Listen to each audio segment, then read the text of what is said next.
I have a question about Cuba.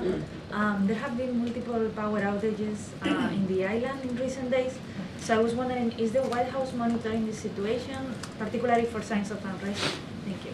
So we are closely monitoring the blackouts on the island, and so we are concerned about the potential humanitarian impacts on the Cuban people. And so, bless you.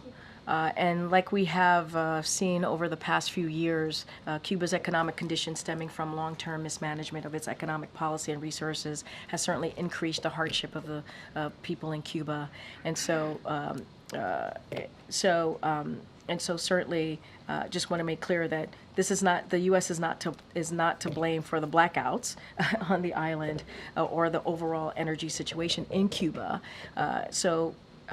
The Cuban government has not requested any assistance at this time, and so we will assess the appropriate next steps if they do request any assistance.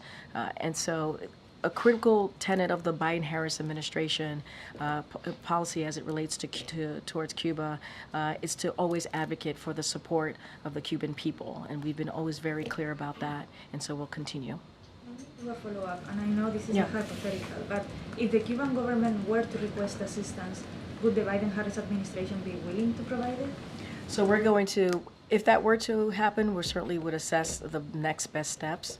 They have not. Again, it's a hypothetical, and so we're going to assess what's the next best step to do.